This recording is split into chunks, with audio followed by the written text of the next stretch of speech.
Я гражданин Республики Таджикистан Навруз Махмудов.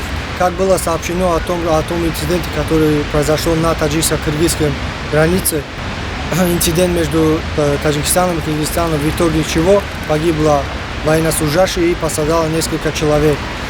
Были приведены многочисленные причины этому инциденту, включая того, что инцидент был связан с проведением строительных работ и о том, что кыргызская сторона нарушила закон, который был принят в 2014 году по соглашению обеих стран.